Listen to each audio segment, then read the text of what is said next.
Emmanuel Hamelin, bonjour, vous êtes ancien député RPR, vous êtes aujourd'hui conseiller municipal et conseiller métropolitain, vous avez été élu sur la liste que menait la droite il y a 5 ans. Alors ce matin, c'est l'Hamelin nouveau que je reçois, parce qu'il y a eu l'Hamelin canal historique, celui qui pendant des années a tapé allègrement sur Gérard Collomb, vous l'accusiez, alors j'ai noté d'autoritarisme, vous lui reprochiez d'être un illusionniste, d'avoir une vision étriquée de la ville. Collomb a volé leur rêve aux Lyonnais, vous aviez même expliqué, mais ça, comme le dit la pub, c'était avant. Aujourd'hui, on a le Hamelin nouveau, alors vous trouvez plus que des qualités au même Gérard Collomb, vous maniez la brosse à reluire avec une dextérité que renierait pas Roland Bernard, au meilleur de sa forme. Vous n'avez pas l'impression d'en faire un peu trop quand même, Emmanuel Hamelin? Vous êtes trop fin politique, Gérard Angel, pour savoir que on peut facilement caricaturer les choses. La réalité, c'est quoi? Mais j'ai pas caricaturé, là j'ai repris que vos paroles. Bien sûr, mais je vais vous donner juste, vous rappeler ce que je vous disais sur ce même plateau il y a à peu près 2 ans quand j'ai quitté Les Républicains. Et vous m'aviez fait à l'époque la remarque en disant: est-ce qu'il est envisageable que vous souteniez un jour Gérard Collomb? Et je vous avais dit oui, il y a 2 ans déjà. Alors bien sûr, je ne renie pas le fait d'avoir été dans l'opposition municipale et métropolitaine à Gérard Collomb. J'ai eu des désaccords, ils sont connus de tous, je ne vais pas renier les positions que je prenais à cette époque-là. Sauf que depuis, les choses ont quand même considérablement changé. Changé depuis d'abord les élections présidentielles, et puis aujourd'hui on le voit sur le dernier sondage qui est sorti dans Le Point par exemple, qui est quand même extrêmement parlant, où 42% des électeurs de la droite soutiennent l'action d'Emmanuel Macron. Et à l'inverse, 52% des électeurs ou des sympathisants de Nicolas Sarkozy, de La République En Marche, ont une bonne opinion de Nicolas Sarkozy. Donc vous voyez bien que depuis les dernières élections présidentielles, il y a une sorte de porosité quand même qui s'est faite. Et le clivage droite-gauche dans lequel je me suis situé pendant des années, aujourd'hui, ce n'est plus le clivage qui fait fonctionner la vie politique. On est dans un clivage avec, d'un côté, les réformistes, et puis de l'autre côté, les populistes ou les conservateurs. Et donc, moi, je me situe très clairement dans le camp des réformistes. Et donc, de ce point de vue-là, il y a une logique dans ma démarche, aujourd'hui, de me retrouver derrière le candidat de La République En Marche. Ah mais ça j'ai bien compris, c'est pas pour ça que je vous avais invité, non, c'était sur Gérard Collomb, parce que là, Gérard Collomb avait tous les défauts hier, et aujourd'hui il a quasi toutes les qualités. Vous parlez de dynamisme de la métropole, dynamisme économique, cohésion sociale, et hier il était celui dont j'ai parlé à l'instant en introduction de notre entretien, où vous disiez que enfin, c'était quelqu'un qui était quasi un dictateur. Il n'a pas changé, ou alors il s'est passé quelque chose qui m'a échappé. J'ai jamais été aussi loin que ça dans mon opposition. Nous avons eu des divergences Ah oui, sur des j'ai repris projets de vos fond. paroles. Et ensuite, dans l'expression, nous sommes dans le jeu politique avec une majorité, une opposition. Chacun y va de ses propres arguments pour défendre ses idées. Je vous rappelle juste quand même que dans le gouvernement aujourd'hui, entre le Premier ministre Édouard Philippe qui critiquait Emmanuel Macron pendant la campagne, aujourd'hui est celui qui mène sa politique au niveau national.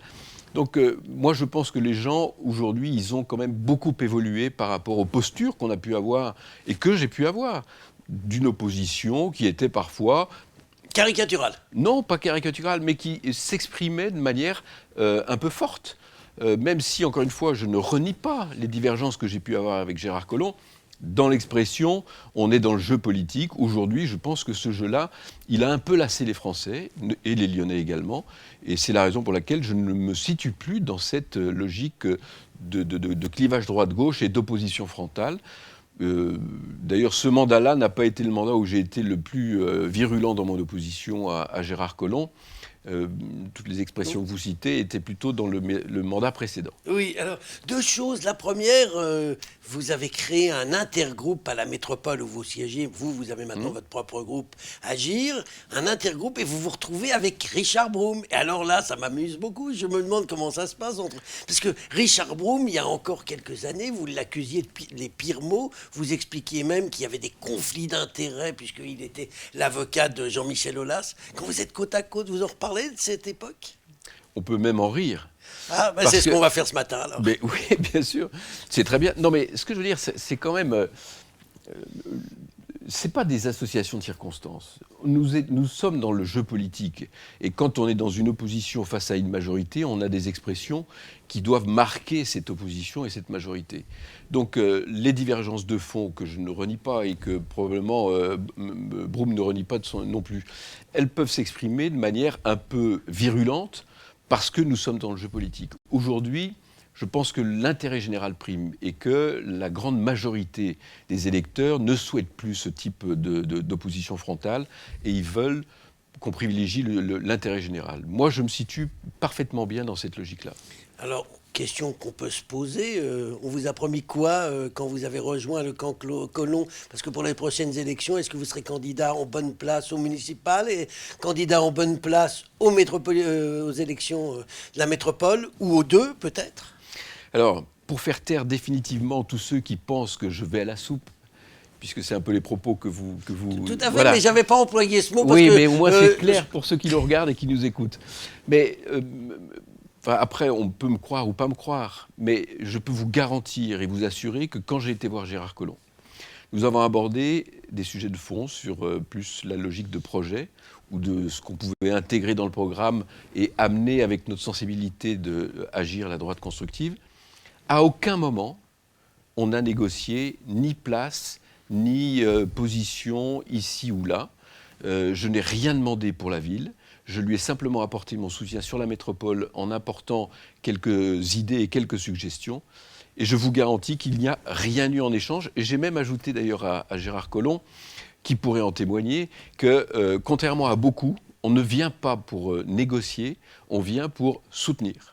Avant de nous quitter, juste un tout petit mot.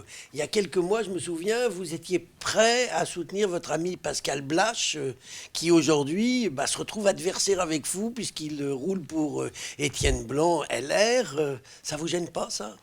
Alors, vous savez... Vous êtes toujours amis? Nous sommes très amis, on se voit sûr beaucoup, bien sûr. Et vous pourriez poser exactement la même question à Pascal Blache. Eh bien, je le ferai. Oui, bien sûr, parce que Pascal est un ami, il a une sensibilité qui n'est pas très éloignée de la mienne, il faut bien le reconnaître. C'est la raison pour laquelle je considérais qu'il était un bon candidat pour les municipales, parce qu'il en avait le profil sociologique, on va dire. Il a fait un choix, il aurait pu faire l'autre, dans un cas comme dans l'autre. Et vous aussi, vous auriez pu faire l'un choix et vous auriez pu faire l'autre? Non, moi, ma sensibilité, dès le départ, elle était plutôt du côté de Gérard Collomb. Il le savait très bien. Et à un moment donné, il a fait un choix pour les raisons qui sont les siennes et que je respecte et qui n'enlèvent à rien à l'amitié que je porte pour lui. Eh bien, on en restera là et on aura bien compris votre démarche. Voilà. Emmanuel Amelin Nouveau. Je vous remercie. Merci Gérard.